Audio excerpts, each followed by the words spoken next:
ബാലേന്ദ്രമേനോൻ ഒരു വലിയ രഹസ്യത്തിന്റെ പിന്നിലെ യാത്ര തുടങ്ങുകയാണ്. ഭാര്യ വൈജയന്തിയുടെ ഭൂതകാലത്തെയും തങ്ങളുടെ ജീവിതത്തിലേക്ക് വന്ന അലീന എന്ന പെൺകുട്ടിയുടെ യഥാർത്ഥ മാതാപിതാക്കളെക്കുറിച്ചുള്ള സത്യം കണ്ടെത്താനായിരുന്നു ആ യാത്ര.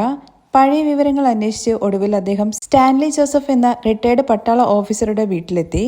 വലിയ ബംഗ്ലാവും 100 കണക്കിന് പ്രാവുകളും അനേകം നായ്ക്കളും നിറഞ്ഞ ആ വീട് കണ്ടപ്പോൾ തന്നെ മേനോന് അത്ഭുതമായി. അകത്ത് കടന്നപ്പോൾ സ്റ്റാൻലി ജോസഫിനെ കണ്ടു. പരുക്കൻ സ്വഭാവവും കർശനമായ സംസാരമുള്ള ഒരാളായിരുന്നു സ്റ്റാൻലി. സംസാരത്തിനിടയിൽ മേനോൻ അലീനയെ കുറിച്ച് പറഞ്ഞു. നായ്ക്കളെ അതിരറ്റം സ്നേഹിക്കുന്ന ഒരു പെൺകുട്ടിയാണെന്ന് കേട്ടപ്പോൾ സ്റ്റാലിന് കൗതുകം തോന്നി. പിന്നീട് മേനോൻ പതുക്കെ 23 വർഷം പഴക്കമുള്ള ഒരു പ്രണയകഥയുടെ വാതിൽ തുറന്നു. ആഗ്രയിൽ പട്ടാള ഓഫീസറായിരുന്ന കാലത്ത് സ്റ്റാൻലി ജോസഫ് വൈജയന്തിയെ പ്രണയിച്ചു. ഇരുവരും രഹസ്യമായി രജിസ്റ്റർ വിവാഹം കഴിക്കുകയും ചെയ്തു. എന്നാൽ വൈജയന്തിയുടെ ജ്യേഷ്ഠൻ ഗംഗാധര മേനോൻ ഈ ബന്ധത്തെ ശക്തമായി എതിർത്തു. ഇതിനിടയിൽ സ്റ്റാലിന് ഗുരുതരമായ ഒരു അപകടം സംഭവിച്ച് മാസങ്ങളോളം കോമയിൽ കിടക്കേണ്ടി വന്നു. സ്റ്റാൻലി ആശുപത്രിയിലായിരുന്ന സമയത്ത് ഇരുവരുടെയും കുടുംബങ്ങൾ ചേർന്ന് ഒരു വലിയ ചതി നടത്തി. സ്റ്റാൻലി മറ്റൊരു വിവാഹം കഴിക്കുകയാണെന്ന് പറഞ്ഞ് വ്യാജ വിവാഹ ക്ഷണക്കത്ത് വൈജയന്തിയെ കാണിച്ചു.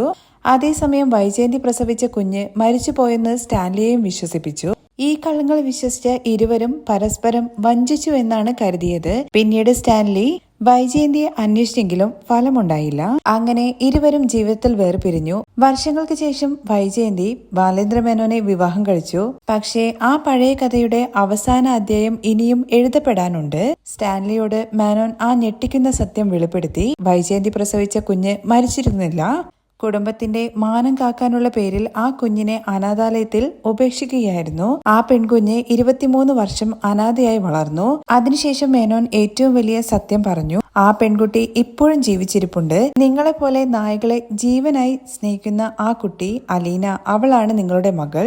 ഇത് കേട്ട സ്റ്റാലിൻ അക്ഷരാർത്ഥത്തിൽ ഞെട്ടിപ്പോയി. ഇത്രയും വർഷം മരിച്ചുവെന്ന് കരുതിയ കുഞ്ഞ് ജീവനോടെ ഉണ്ടെന്നും അവളെ തന്റെ സ്വന്തം മകളെന്ന് അറിഞ്ഞപ്പോൾ അയാൾക്ക് വാക്കുകൾ നഷ്ടമായി. 23 വർഷം മുമ്പ് നടന്ന ഒരു ചതിയുടെ ഫലമായി അച്ഛനെയും അമ്മയെയും നഷ്ടപ്പെട്ട് അനാഥയായി വളരുന്ന അലീനയുടെ സത്യം പുറത്തു വന്ന നിമിഷത്തിലാണ് ആ ഭാഗം അവസാനിക്കുന്നത്. സ്വന്തം മകളെ വീണ്ടും ജീവിതത്തിലേക്ക് തിരിച്ചു കിട്ടുമോ എന്ന ചോദ്യത്തോടെയും പഴയ തെറ്റുകൾക്ക് പരിഹാരം കാണാനാകുമോ എന്ന പ്രതീക്ഷയോടുമാണ് കഥ മുന്നോട്ടു പോകുന്നത്.